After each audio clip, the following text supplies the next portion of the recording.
India market invest মাইন্ডসেটে আপনাদের স্বাগত। যারা চ্যানেল নতুন এসেছেন তাদের প্লিজ চ্যানেলটাকে সাবস্ক্রাইব করবেন, লাইক করবেন, বেল আইকনটা প্রেস করবেন, তার সাথে অল বাটনটা প্রেস করবেন, তার নোটিফিকেশনটা কিন্তু সঙ্গে সঙ্গে আপনাদের কাছে গিয়ে পৌঁছাবে।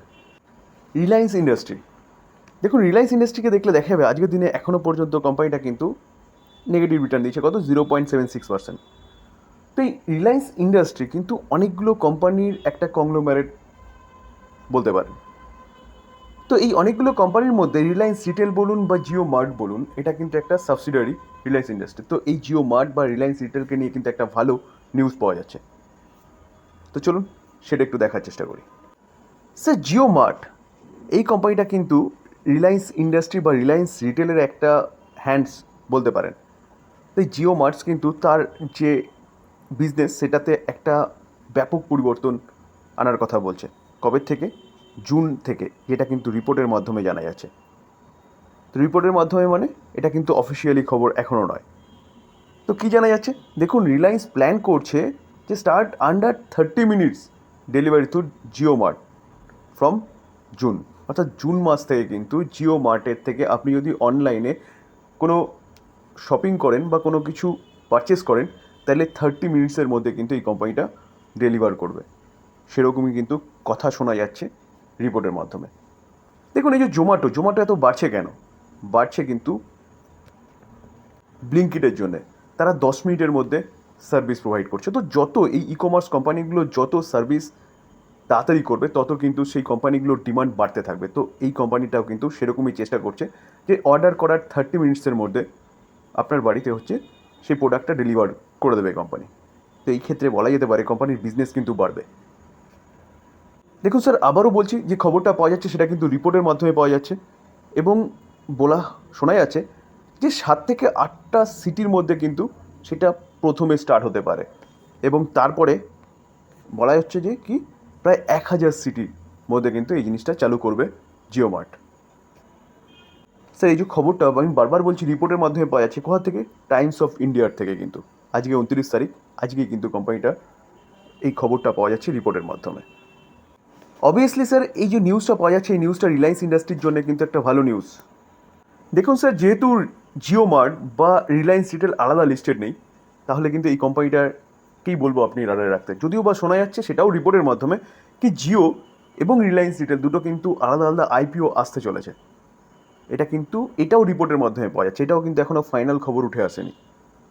তো যদি আলাদা আলাদা লিস্টেড হয় তাহলে কিন্তু ইনভেস্টরদের জন্য একটা ব্যাপক অপরচুনিটি আসবে, যে রিলায়েন্স রিটেলে ইনভেস্ট করতে যায় রিলায়েন্স রিটেলের জন্য, এবং যে জিওতে ইনভেস্ট করতে যায় সে জিওর জন্য।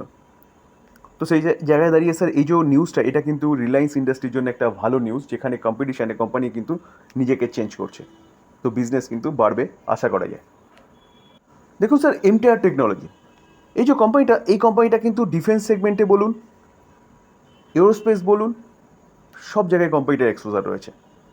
তো এই কোম্পানিটা দেখলে দেখা যাবে আজকের দিনে প্রায় 12%-এর কাছাকাছি এখনও পর্যন্ত কিন্তু ডাউন দেখাচ্ছে। কোম্পানিটা যখন ওপেন হয়েছিল না, 15%, 18%-এর নিচে চলে গেছিলো। তো কিছুটা বলতে পারেন ওপরে এসছে কোম্পানিটা। তো এতটা পড়ার পিছনে কারণ কি?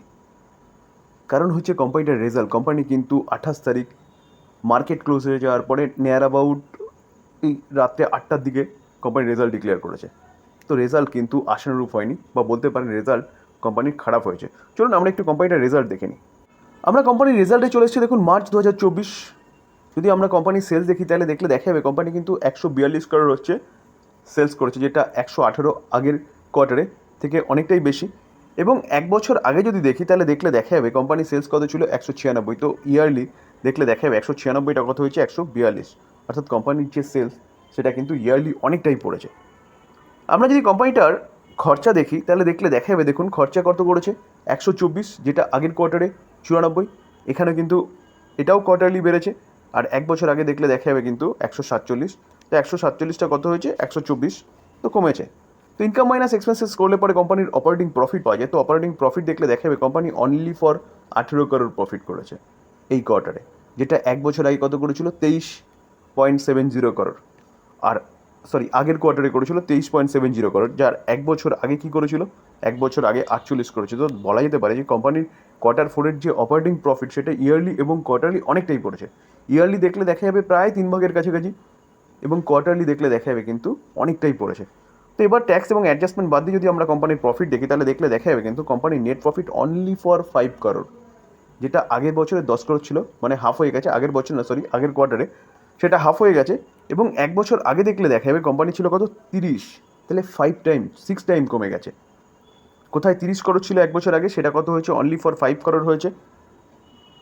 তো প্রায় 6 টাইম কিন্তু কমেছে। তাহলে বলা যেতে পারে কোম্পানির যে প্রফিট, সেই প্রফিট কিন্তু খুব বাজে হয়েছে, বা রেজাল্ট কিন্তু কোম্পানি বাজে করেছে। তো স্যার তার জন্যই কিন্তু এই কোম্পানিটা আজকে প্রায় 12%-এর কাছাকাছি পড়েছে। তো এবার কী করবেন? দেখুন স্যার, কোম্পানিটা কোন সেগমেন্টে কাজ করে আগে স্যার সেটা দেখুন, সে বিজনেসের কি দম আছে।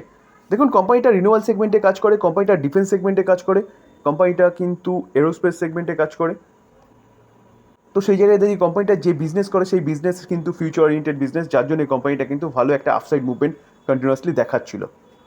স্যার কোনো কোয়ার্টারে কোম্পানির রেজাল্ট খারাপ হয়ে গেছে বলে এই নয় যে কোম্পানি এখান থেকে শেষ হয়ে যাবে বা জিরো হয়ে যাবে, কোম্পানির বিজনেস এখান থেকে ধ্বংস হয়ে গেছে। যদি কোম্পানি কোনো ফল্ট করে তাহলে বলবো কোম্পানি থেকে বেরিয়ে যান, আর যদি কোম্পানি কোনো ফল্ট না করে তাহলে কিন্তু কোম্পানি কামব্যাক করতে পারে, কারণ যে কোম্পানি যে বিজনেস করে সেই বিজনেসের দম আছে। তো সেই জায়গায় দাঁড়িয়ে স্যার যারা ফ্রেশ বাই করতে চাইছেন, হয়তো কোম্পানি এখান থেকে আরও পড়তে পারে, একটু ওয়েট করে যান, তাহলে কিন্তু ভালো অপরচুনিটি পাবেন বাই করার। দেখুন স্যার, ক্যাম্পাস এই কোম্পানিটা দেখলে দেখা যাবে আজকের দিনে এই কোম্পানিটা 17% আপসাইড মুভমেন্ট দেখিয়েছে। তো এই কোম্পানিটা ফুটওয়্যার সেগমেন্টের কোম্পানি, ক্যাম্পাস একটা ভালো নাম করা ব্র্যান্ড বলতে পারেন। যেই কোম্পানিটা মার্কেট ক্যাপ দেখলে দেখা যাবে কত, অনলি ফর 9 crore বলতে পারেন অলমোস্ট। তো এই কোম্পানিটা আজকে এতটা আপসাইড মুভমেন্ট দেখানোর পিছনে কারণ কি? দেখুন, আমরা যদি কোম্পানিটা রিটার্ন দেখি তাহলে এক বছরে কোম্পানিটা ডাউন সাইড মুভমেন্ট দেখিয়েছে। আমরা যদি 5 বছরের চার্ট দেখি দেখলে দেখা যাবে কোম্পানিটা কিন্তু 5 বছরে 11%, যদিও বা কোম্পানিটার বয়স 5 বছর হয়নি, কোম্পানিটা 2022-এর 13 মে থেকে মার্কেটে এসছে। তো সেই জায়গায় দাঁড়িয়ে কিন্তু কোম্পানি যখন এসেছিলো তখন থেকে ওপরে উঠেছে, তারপরে কিন্তু কন্টিনিউয়াসলি নিচেই এসছে। তো আসার পিছনে যদি কারণ বলেন, কারণ হচ্ছে গভর্নমেন্টের কিছু ডিসিশন। গভর্নমেন্ট ফুটওয়্যার সেগমেন্টে অনলি ফর 5% জিএসটি নিত, সেই জিএসটি কিন্তু বাড়িয়ে দিয়েছে। তো সেই জায়গায় দাঁড়িয়ে এই কোম্পানির প্রফিটেবিলিটি, শুধু এই কোম্পানিটা, এই সেক্টরের প্রতি কটা কোম্পানির একই রকম ভালো হয়েছে। তো স্বাভাবিকভাবে কোম্পানিগুলোকে কী করতে হয়েছিল, তার প্রোডাক্টের দাম বাড়াতে হয়েছিল, তার পাশাপাশি ইনফ্লেশন বলুন, র ম্যাটেরিয়ালসের দাম বলুন, সব কিছু একসাথে কিন্তু ইম্প্যাক্ট করেছিল এই ফুটওয়্যার সেগমেন্টের কোম্পানিগুলোকে। তো এখন কিন্তু ভালো সময় আসতে চলেছে, যেটা ঝলক কিন্তু এই কোম্পানিতে দেখা যাচ্ছে।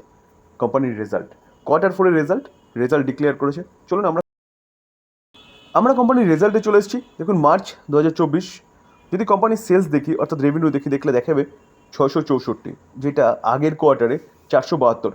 তাহলে দেখা যাচ্ছে 472টা 364 এসছে, মানে কোম্পানির যে সেলস সেটা কিন্তু কমেছে কোয়ার্টারলি। এবং এক বছর আগে দেখলে দেখা যাবে 348 ছিল, তো 348টা কোথায় এসছে, 364, সামান্য একটু বেড়েছে বলতে পারেন। এবার আমরা কি দেখব, খরচা যেটা 300 crore ছিল এই কোয়ার্টারে, এক বছর আগে 413, সেটাও কিন্তু কমেছে খরচা কোয়ার্টারলি। আর এক বছর আগে 291, তো 291টা 300 হয়েছে, তাহলে খরচা কিন্তু ইয়ারলি বেড়েছে। তো ইনকাম মাইনাস এক্সপেন্সেস করলে পরে কোম্পানির অপারেটিং প্রফিট পাওয়া যায়। তো অপারেটিং প্রফিট দেখলে দেখা যাবে কোম্পানি এই কোয়ার্টারে অনলি ফর 64, যেটা এক বছর আগে 56 ছিল, তো 56টা 64 হয়েছে, সরি এক বছর না, আগের কোয়ার্টারে 56 ছিল, 56টা 64 হয়েছে, মানে কোম্পানির কিন্তু কোয়ার্টারলি যে প্রফিট সেই প্রফিটটা বেড়েছে। আর এক বছর আগে দেখলে দেখা যাবে কোম্পানির কী ছিল, 57টা কোথায় এসছে, 64। তাহলে দেখলে দেখা যাচ্ছে যে কোম্পানি কিন্তু অপারেটিং প্রফিট ইয়ারলি এবং কোয়ার্টারলি বেড়েছে।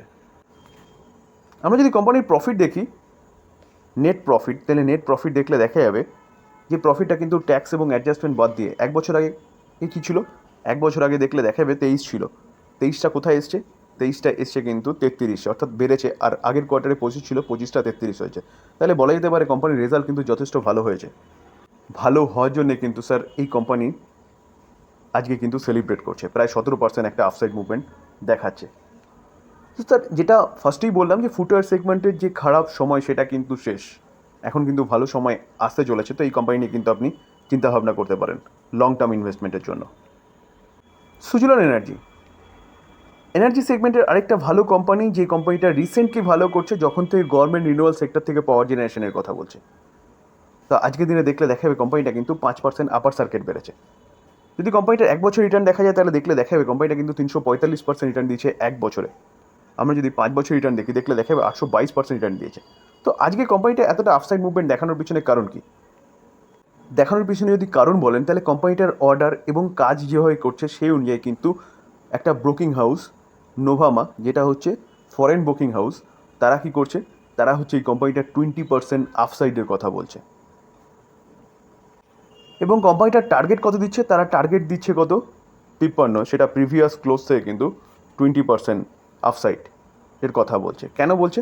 কারণ তারা বলছে যে কোম্পানি আরও ভালো করবে, যেহেতু গভর্নমেন্ট রিনিউয়াল সেক্টর নিয়ে চিন্তাভাবনা করছে এবং কাজ করছে। তো এই কোম্পানিটা উইন্ড এনার্জি নিয়ে কাজ করছে। তো স্যার তার জন্যই কিন্তু এই নুভামা ব্রোকিং হাউসটা কিন্তু এই সুজলান এনার্জি নিয়ে বুলিশ এবং তারা টার্গেটটাকে বাড়িয়েছে। তো তাই জন্যই কিন্তু আজকে 5% একটা আপার সার্কিট দেখেছি। তো এই কোম্পানিটাও কিন্তু রিনিউয়াল সেক্টরে একটা ভালো কোম্পানি। এই কোম্পানিটা আপনি চিন্তাভাবনা করতে পারেন লং টার্ম ইনভেস্টমেন্টের জন্য।